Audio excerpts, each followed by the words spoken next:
Olá, estamos aqui novamente com a nossa live. Conforme prometido, nós já fizemos a primeira live com os advogados falando sobre o Quinto Constitucional. A nossa segunda live fizemos com os jovens advogados.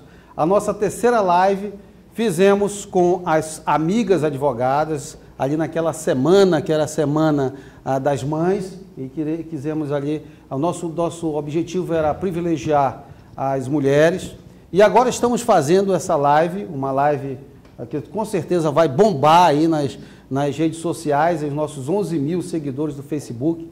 Estamos fazendo essa live com os nossos jornalistas da cidade de Manaus, que é uma coisa que eu sempre quis fazer. Eu acho que todo candidato, né, que põe o seu nome à disposição de uma categoria como os advogados, não pode se esconder atrás apenas de um portfólio como esse que vocês têm aí nas suas mãos.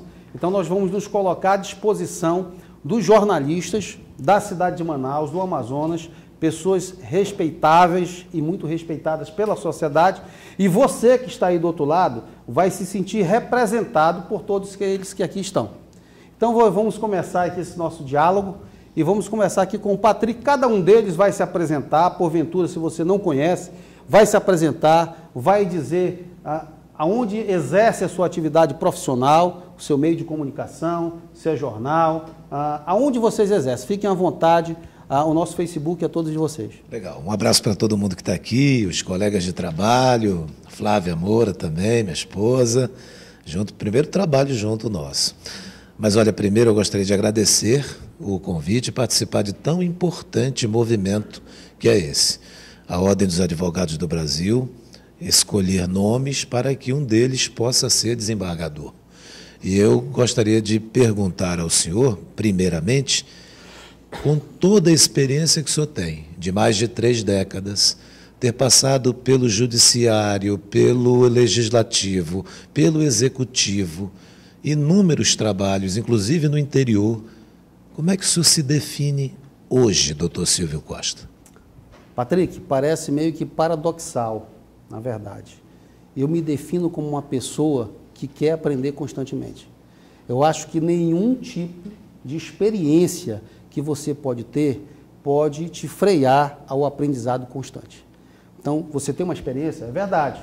Você tem uma base? É verdade. Mas se você não continuar estudando, aprendendo, tendo a humildade de saber que você pode realmente usufruir de pessoas ainda mais experientes, de pessoas que também não têm tanta experiência, mas de repente num determinado ponto, numa determinada situação, te dá lições de vida maravilhosas. Então, o que eu tenho a dizer é o seguinte, eu me defino como uma pessoa que quer continuar aprendendo.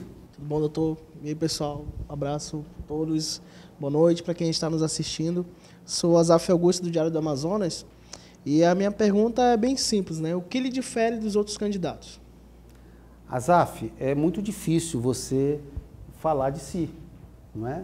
Principalmente quando você vai tentar se comparar com outros candidatos.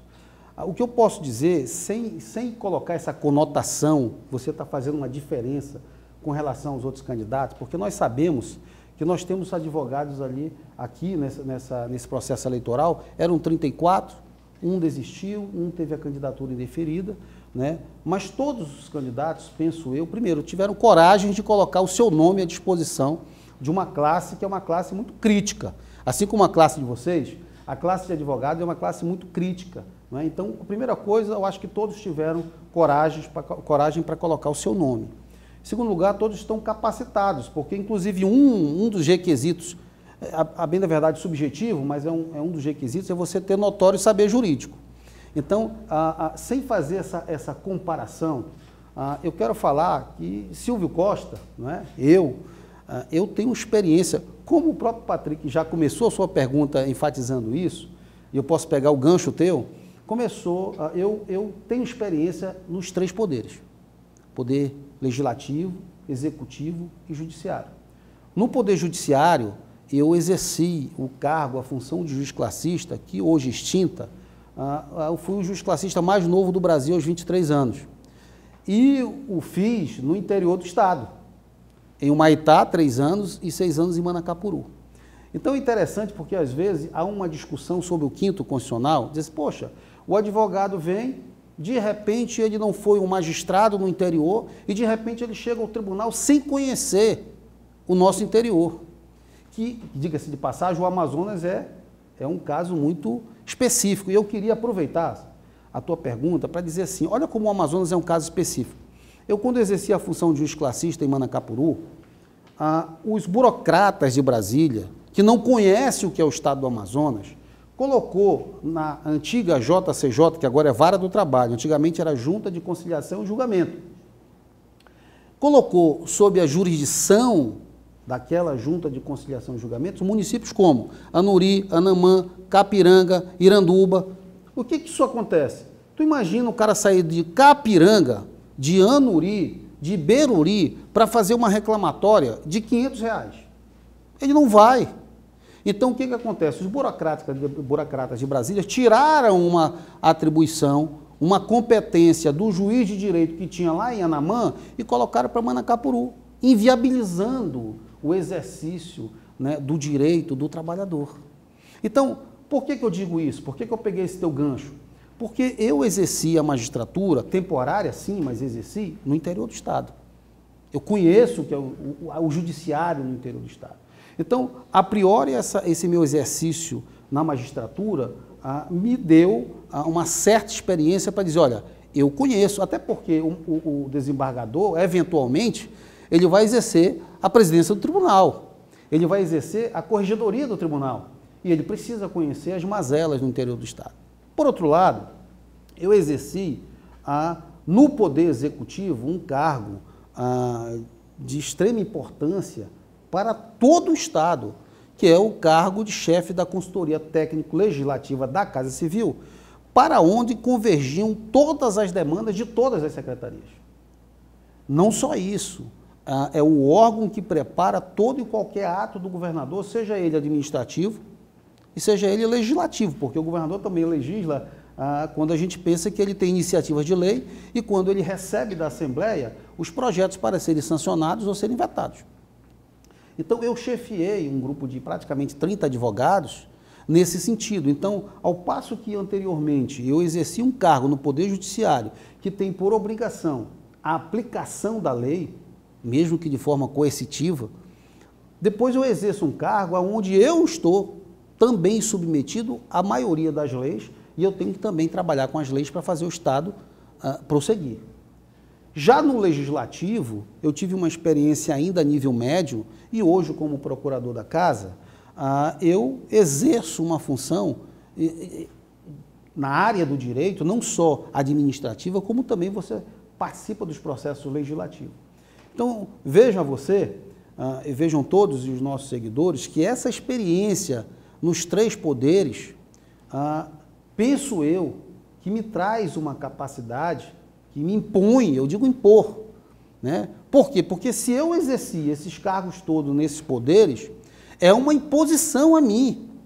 Eu não posso achar, olha, eu sou o... Não, é uma responsabilidade dobrada. Eu não posso cometer um erro que o outro cometeria, não por má fé, mas por desconhecimento. Então, eu vejo isso como uma responsabilidade muito grande para mim. Então, basicamente é isso. Agora, eu queria pontuar uma outra questão, que é uma questão do caráter, que tem a ver com a sua pergunta e não tem. Por que eu digo que não tem a ver com a sua pergunta? Porque a questão do caráter é uma coisa que se forma, segundo os estudiosos, até 7, 8 anos de idade. Então você tem o quê? A base familiar, a base religiosa, não é? Eu sou cristão, então você tem essa base. E no meu caráter tem uma coisa que eu acho que facilita muito o cargo para o qual eu almejo seguir daqui para frente, se Deus me permitir. Eu nunca me permiti, aí eu vou usar uma palavra um pouco forte, eu nunca me permiti que estuprassem a minha consciência jurídica. Jamais permiti isso. A minha consciência jurídica, ela impõe, né, a sua observância a mim mesmo, quanto mais a outrem, não é? Então, vou dar exemplos clássicos aqui. E aí vou citar nomes, porque senão o cara está querendo fazer a média, né? Então vamos citar nomes. Presidente da Casa, vereador Nelson Azedo. Eu era subprocurador-geral nessa época. E eu para evitar que outros colegas, até cargos comissionados ou outros que pudessem receber pressão, todos os projetos de lei dos vereadores que faziam parte da mesa diretora, eu puxava para mim. Eu que me pronunciava. E não foi nenhuma nem duas vezes que eu me posicionei como processos inconstitucionais. E isso causou que, no biênio seguinte, o vereador Carijó, vou citar nomes, o vereador Carijó, ao assumir a presidência, me chamou e disse: eu gostaria que você continuasse como subprocurador-geral. Eu disse: eu não entendi, presidente, porque eu fazia parte de uma administração que não estava junto com o prefeito, hoje o senhor é do lado do prefeito, o senhor me chama para isso. Ele disse: olha, nessa administração eu era o presidente da Comissão de Constituição e Justiça. E eu percebi que vários processos passaram por lá, do presidente, com o seu parecer dizendo que o processo era inconstitucional. E eu quero uma pessoa que fique ao meu lado, não que diga sim para tudo, mas que me alerte para as situações legais. Agora, eu como político, eu vou tomar minha decisão, mas sabendo das consequências. Então, basicamente, é isso que eu posso falar sobre mim, porque o tempo é curto, não é? Mas basicamente é isso. Elcimar Freitas, Fato Amazônico. Todos tiveram 34 candidatos, caíram para 32, mas o Daniel deixou claro que as impugnações podem cair muito mais. Lhe preocupa alguma dessas que o senhor disse que para nós foi campeão já de impugnações? É verdade. Eu já saio vencedor dessa eleição como campeão de impugnações, né? Mas eu aprendi desde pequenininho, Elcimar, quando eu morava no Japim, porque quando eu morava na Cachoeirinha, eu era muito pequeno, eu não tinha essa percepção. Mas eu aprendi desde pequeno que só se joga pedra em árvores que têm frutos, não é? Então isso não me preocupa. Não me preocupa primeiro porque as impugnações, elas têm um objetivo, e eu quero falar aqui para o impugnante, eu não vou falar o nome dele, porque ele quer se promover, né, com essas impugnações. E, então, o objetivo dessas impugnações, na verdade, é me tirar o foco da campanha, não é? Mas eu estou ficando velho, não estou ficando burro, né? Então, eu não tiro o meu foco da campanha. Tanto é que eu estou aqui com vocês, eu tenho uma resposta de impugnação aí no meu carro, só vou levar amanhã, não é? Uma já foi totalmente destruída, o argumento da outra é praticamente a mesma coisa, a outra praticamente a mesma coisa, e, na verdade, para que vocês não fiquem sem saber, e nem as pessoas que acompanham o nosso Facebook, a base das impugnações, elas se repetem. E, basicamente, elas levam em consideração que um período eu fiquei como subsecretário de Estado. E a impugnação diz o seguinte: você não exercia um cargo privativo de advogado, por isso você não poderia ter atos de advogado. Há um equívoco muito grande, porque, apesar de que, em quase 9 anos que eu passei no governo do Estado, aproximadamente 1 ano eu fiquei exercendo o cargo de subprocurador, aliás, de subsecretário da Casa Civil, eu me pronunciei juridicamente em alguns processos, como, por exemplo, processos em que o chefe que estava subordinado a mim averbava a sua suspeição, processos que existia uma urgência muito grande do governo, que eu avocava para que eu pudesse me pronunciar juridicamente. E o que é pronunciamento jurídico? É aquele que contém uma fundamentação jurídica. Esse é um aspecto. Agora, o outro aspecto, a legislação exige 10 anos de atividade jurídica. Como bem lembrou aqui o Roberval, que está aqui conosco acompanhando, eu apresentei 12 anos. Então, mesmo que desconsiderado o ano de 2012, eu tenho 1 ano que sobeja, 1 ano que sobra a mais. Então, são impugnações inócuas, são impugnações que só visam me tirar do foco, mas eu aprendi a ficar no foco desde os 4 anos de idade, quando meu pai me ensinou, não sei se vocês conhecem, a história da cutia e do macaco. Vocês conhecem aqui a história da cutia e do macaco? Eu não conheço. É a história da cutia. Eu vou aproveitar, eu sei que vão achar ruim aí o pessoal que está gravando, mas a história da cutia e do macaco, Samara, rapidamente, é o seguinte: o macaco e cutia brincavam no mato, na selva, e encontraram um trilho de trem, que eu acho que era madeira mamoré, né? Aqui na região, a estrada. E aí o macaco, muito folgoso, espalhou sua cauda, né, ali no trilho do trem, e a cutia começou a ouvir o barulho do trem. E ela começou a dizer: olha, tá vindo o trem, cuidado com o teu rabo, macaco, cuidado com o teu rabo. E daqui a pouco ela começou a vislumbrar e ver o trem: olha, o trem eu estou vendo. E daqui a pouco ele está se aproximando, e daqui a pouco começou a narrar os metros do trem, e o trem passou muito rápido, e o macaco muito rápido tirou o seu rabo, e a cutia esqueceu do dela. Se você for no zoológico Sigis, você vai ver a cutia sem rabo, é por causa dessa história. Só que quando eu fiz a psicologia, Patrick, eu transformei essa história do meu pai, que ele me ensinava aos 4 anos de idade, Porque se eu terminasse a psicologia, eu ia fazer minha tese de defesa em cima disso, né? Eu designei essa história como síndrome da cutia, que são aquelas pessoas, né, que se preocupam metaforicamente com o rabo dos outros e esquecem os seus. Então, como eu aprendi, eu não tenho essa preocupação. O meu foco é ali e vou continuar até o final. Ótimo. Boa noite, doutor Silvio, boa noite a todos os colegas, a quem está nos acompanhando também aí no Facebook. Eu sou Samara Souza, hoje estou na Rádio Band News Difusora FM e é um prazer estar aqui compondo esse bate-papo bem descontraído com o doutor Silvio Costa, que hoje, se for eleito, também vai representar um povo. Mas antes de representar um povo, o senhor também se preocupa com a categoria. Quais são os compromissos que o senhor hoje coloca aqui nesse panfleto, também falando desse compromisso com a categoria? Pois não, Samara. Samara é uma pessoa que, se você a ouvir de costa, você sabe que é ela, né? Então, essa voz é muito marcante, então a gente conhece quando a Samara está falando. Então, Samara, eu quando digo, né, quando eu coloco a minha candidatura a desembargador, o que a pessoa vê em mente, né? O Silvio, ele quer se despir, né, da beca de advogado e se vestir da toga do magistrado. É verdade, isso acontece na prática. Aliás, a cerimônia tem isso, né? Na cerimônia de posse, né? Então as pessoas vão, geralmente parentes, né? Te ajudam a tirar a beca e os outros colocam a toga. Mas isso é um simbolismo, não é? Um simbolismo. Por quê? Porque o coração de advogado não precisa nem ser advogado propriamente dito. Coração de advogado é aquele coração que quer justiça. O advogado, por que a figura do advogado... Aliás, a Constituição diz o seguinte, que o advogado é indispensável à administração da justiça. Então, eu não preciso estar com a carteira da OAB para dizer que eu sou advogado. Eu posso, como magistrado, ser o advogado das leis. Eu posso ser o advogado da Constituição. Eu posso ser o advogado dos princípios gerais de direito. Eu posso ser o advogado daquela pessoa que tem sensibilidade, daquela pessoa que viu lá no interior do estado, em Humaitá, uma professora que chegou numa audiência pública, uma professora rural, que olhou para mim e me chamou de meretríssimo. E era uma professora rural. Percebe? Então, essa sensibilidade que todo advogado tem que ter, ele tem que ter essa sensibilidade, senão ele não vai ser um bom advogado.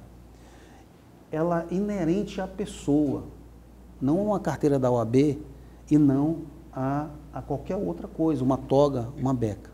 Então, respondendo agora, que é sempre bom fazer esse preâmbulo, né, um pano de fundo, né?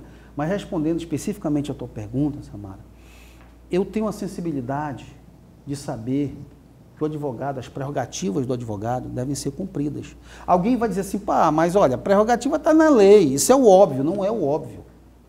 Não é o óbvio. Estou vendo ali o doutor Eide, um atuante advogado, inclusive atuou muito no Conselho Federal da OAB.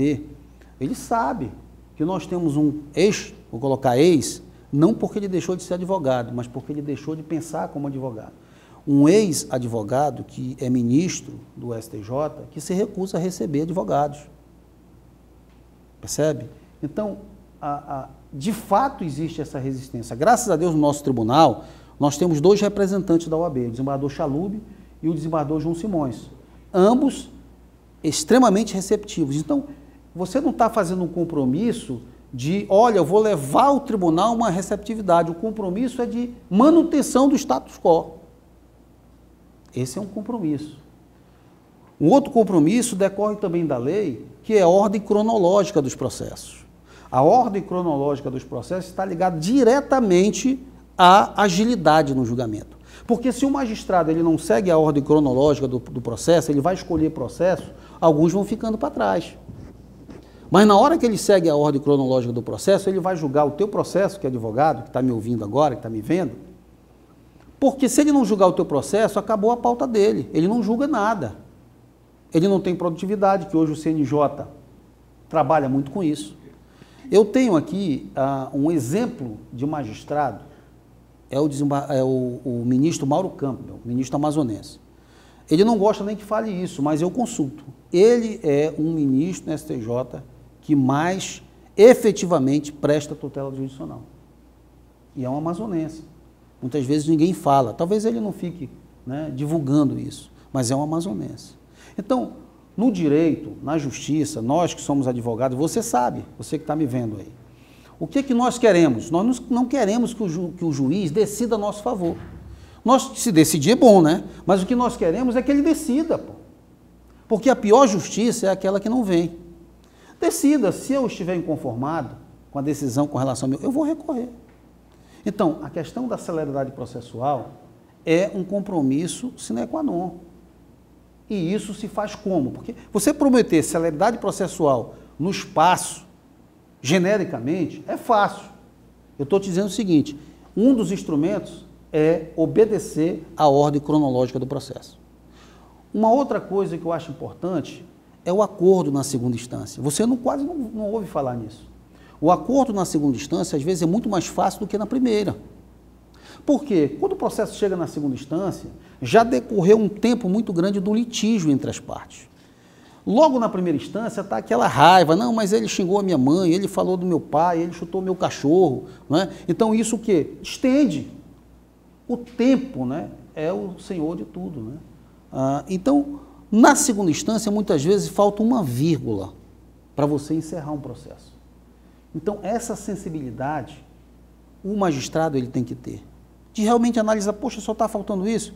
Chega para a assessoria dele, olha, liga para os 2 advogados e chama eles aqui. Vamos conversar com isso.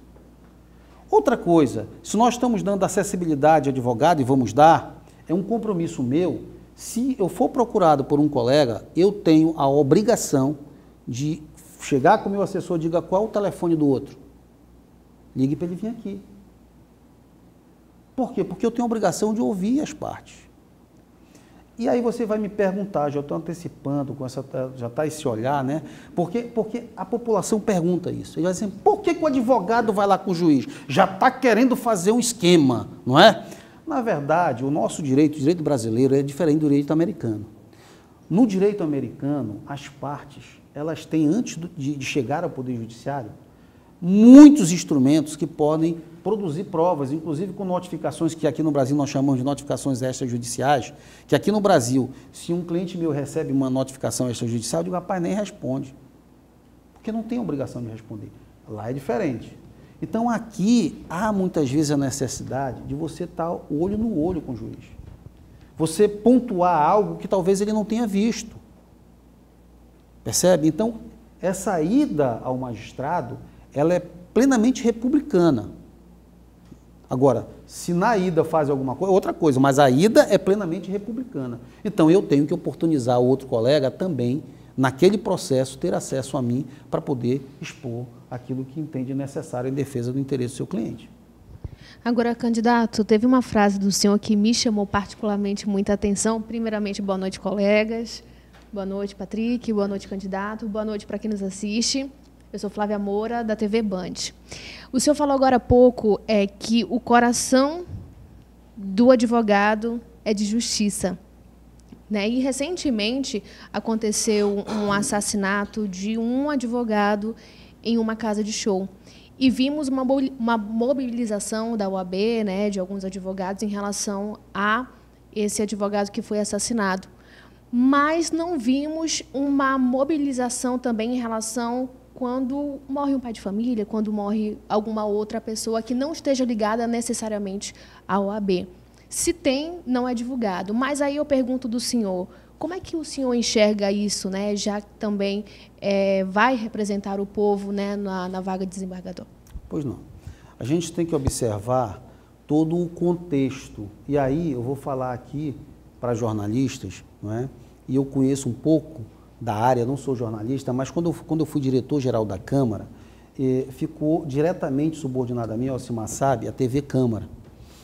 E, aliás, foi o período em que a TV Câmara teve a maior quantidade de programação, inclusive, o Alcimar sabe disso, era o Mário Dantas que coordenava, era subordinado diretamente a mim, ao diretor da TV Câmara, inclusive, nós utilizarmos o horário da Assembleia, que naquela época não conseguia produzir os seus programas dentro do seu espaço. Então, eu conheço um pouquinho da área.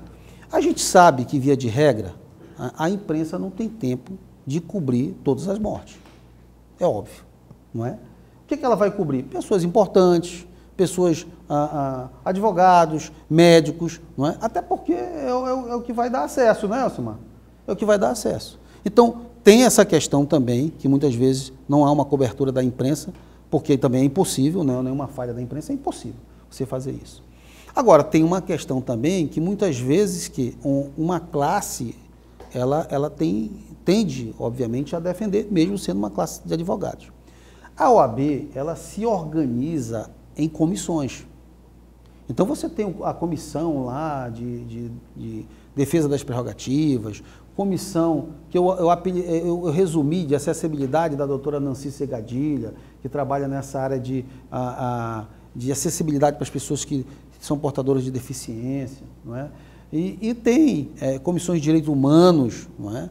Aliás, há um grande questionamento, né? Justamente com base no que a Flávia falou, da Comissão de Direitos Humanos. A Comissão de Direitos Humanos só defende quando mata o bandido, na sociedade e tal, não é? Porque, na verdade, é a função dela, não é? Agora, isso é uma postura da instituição. Qualquer tipo de agressão contra uma pessoa, seja advogado, não seja advogado, qualquer pessoa, ela deve ser repudiada. Por todos nós, por toda a sociedade. Aliás, a sociedade, quando começa a ficar insensível a isso, só serve de instrumento para que a criminalidade aumente. Porque é sempre com o outro, né? A pessoa nunca tem a mentalidade que um dia pode ser com você, é sempre com o outro. Então, quando eu me referi a esse coração do advogado, e que o advogado é indispensável à administração da justiça, eu me referi de forma realmente abrangente, mas existem advogados e existem advogados. Então, esse coração, que eu digo de coração advogado, eu queria dizer assim, um coração de uma pessoa humana, de uma pessoa cristã. Então, eu queria fazer um questionamento agora, porque eu li bastante a sua história, a sua trajetória, e me chamou a atenção quando o senhor tinha 14 anos, mesmo de uma família, não vou dizer abastada, enfim. Classe média. Mas classe média podemos colocar. Mas o senhor não se conformava, pelo que eu li lá de trás. O senhor já queria trabalhar, e trabalhou até em fábrica de vassoura. E pelo que eu li e entendi, doutor Silvio Costa, o senhor também inovou naquela época lá. Não patenteou, mas inovou. Eu não tinha esse conhecimento. Agora, a gente nota, eu pelo menos noto, que o senhor tem convicções firmes, e disse ainda há pouco, não vai deixar ninguém estuprar a sua consciência. O Brasil vive hoje uma situação que é convicção e querer justiça a qualquer modo. Por isso que eu pergunto ao senhor, qual é a sua opinião sobre prisão a partir da segunda instância? O que o senhor pensa sobre isso e qual é a sua convicção disso? Olha, Patrick, é uma pergunta que para muitos ela pode ser constrangedora, mas, como você disse, eu tenho convicções sobre isso. Eu não escondo as minhas convicções, eu não me escondo. Eu sempre tive posicionamentos firmes, objetivos e claros. A minha resposta taxativa é: eu sou contra a prisão na segunda instância. Essa é uma resposta taxativa. Mas eu vou me permitir fundamentá-la, explicá-la. Por que eu sou contra? Primeiro, você tem um aspecto. Essa discussão veio à baila diante de um fato concreto. Qual é o fato concreto? Prende ou não prende o Lula? Esse é o fato concreto. Ok? Só que uma decisão desse porte, ela não pode ser tomada de forma assodada, principalmente envolvendo uma questão política, onde há uma pressão muito grande. Apesar de respeitar o PT, eu nunca votei no PT, tá certo? Eu sempre fui ali aquela pessoa equilibrada, nem esquerda, nem direita, né? E hoje não faço parte de nenhum partido, já fiz no passado, não sou filiado a nenhum partido, mas eu acho o seguinte, o direito de você ter resguardado a presunção da inocência é um direito constitucional. E essa presunção da inocência, a meu sentir, eu respeito quem pensa o contrário, não é uma presunção de inocência subjetiva. O que eu quero dizer isso? Se for o João, né, para não fazer propaganda para político, né? Se for o Joãozinho, a presunção da inocência não vale.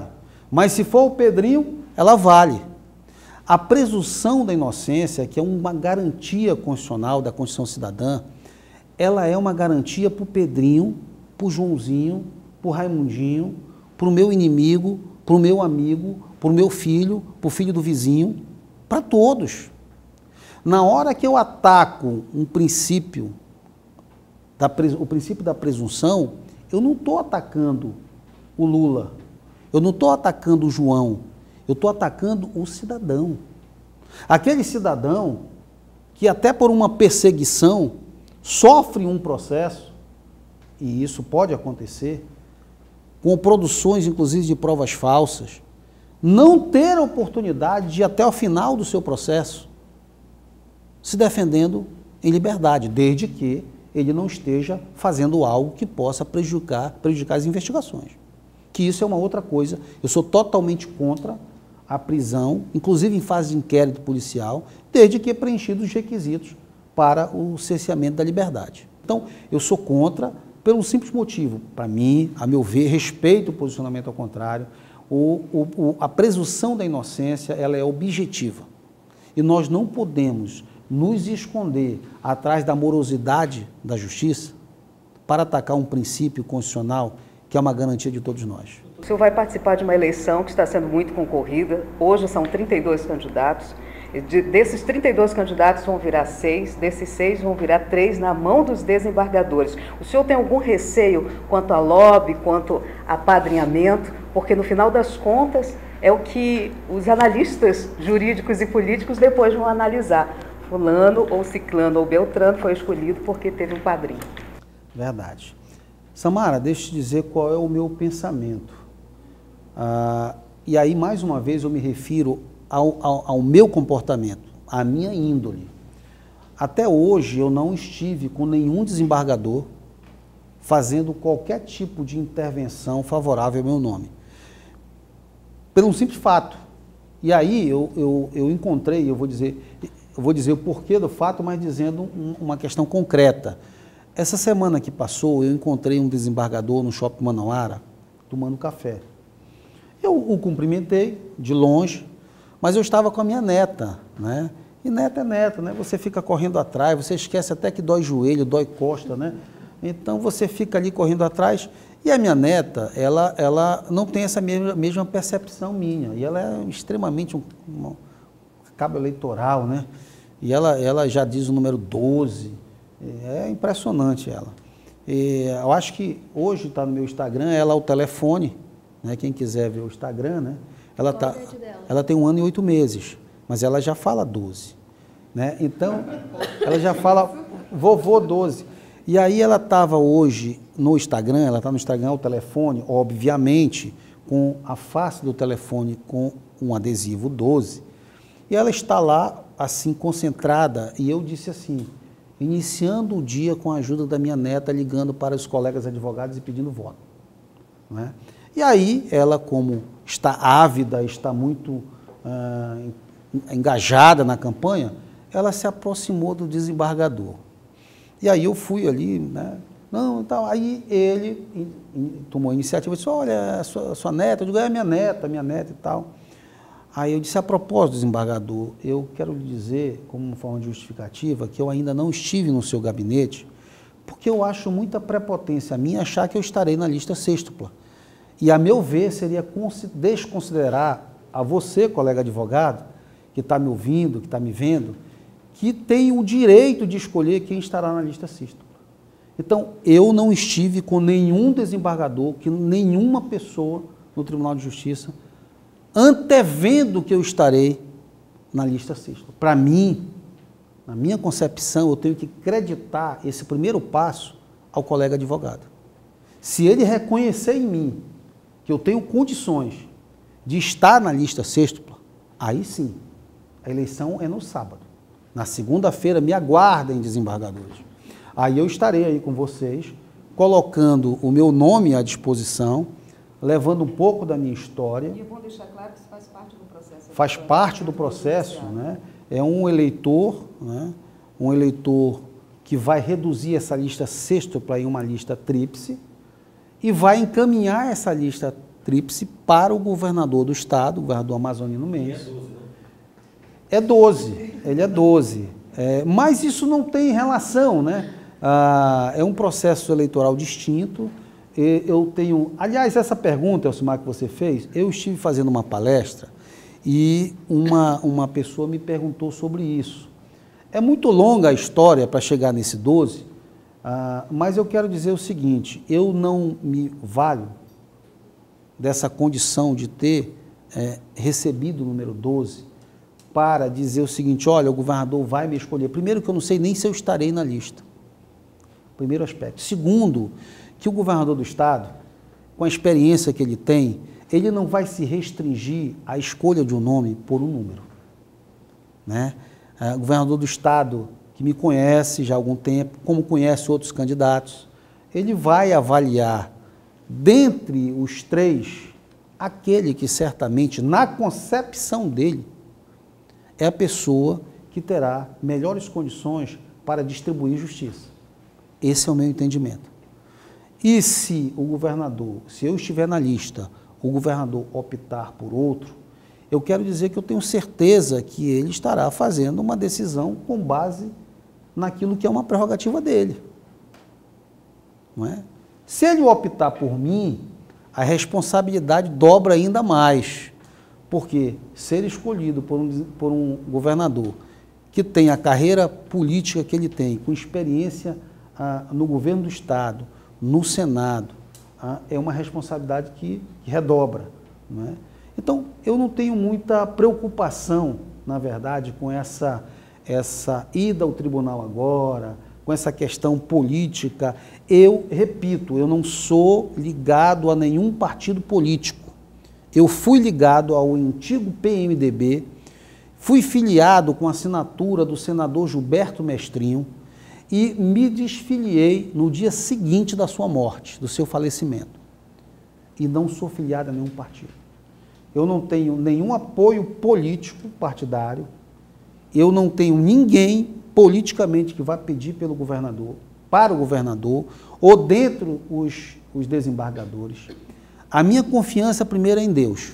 Então, Samara, basicamente é isso, e eu queria que foi muito boa a conversa, eu queria encerrar aqui a nossa live, dizendo assim, da alegria que eu tive de receber todos vocês aqui, que são jornalistas respeitados pela sociedade, são pessoas, né, que podem transmitir, não só agora, mas transmitir através das pessoas que lhe ouvem, que assistem vocês, porque vocês são formadores de opinião, não é? E nós falamos sobre isso há pouco, que vocês possam um pouco transmitir aquilo que vocês tiveram aqui comigo, não é? Um simples candidato a desembargador, uma pessoa que começou a sua vida fazendo vassouras, não vejo nenhum demérito, pelo contrário, aprendi muito com isso. Uma pessoa que, na verdade, eu comecei a trabalhar informalmente aos 8 anos de idade, indo para a repartição, como se chamava, do meu pai, para ficar levando documento para um lado e para o outro, e que a minha vida toda foi como um servidor público, que compreende que esse termo servidor público é você estar pronto para servir. Aquele que não tem essa percepção de estar pronto para servir, você, Patrick, quando você está usando ou está se utilizando da sua formação jornalística, da sua experiência, você está servindo a sociedade. Se você não fizer não prestar esse serviço com essa compreensão, de nada valeu. Então, a minha caminhada é nesse sentido. Eu queria agradecer a você, os nossos mais de 11 mil seguidores, agradecer a vocês que vieram hoje aqui, que propiciaram, né, esse engrandecimento dessa live. Mas eu agradeço a você, advogado, que está nos assistindo, que se preocupou em saber um pouco mais sobre Silvio Costa, e dizer o seguinte: o meu compromisso com você está fixado, estabelecido numa escritura pública. Essa escritura pública, se eu vier a ser desembargador, quando você for me visitar no gabinete, você vai ver ela fixada em 3 quadros, porque são 4 quadros, que são 4 páginas. não para mostrar para você, mas para cada dia eu me lembrar do compromisso que eu assumi com você e com a sociedade. Muito obrigado por vocês terem nos ouvido e nos assistido até agora. Um grande abraço, eu espero você, advogado, no dia 26 de maio, na Unip, 5.000 vagas de estacionamento, um dia de sábado, para que você possa exercer o seu direito constitucional de voto. Um grande abraço, até dia 26, Silvio Costa, número 12. Obrigado.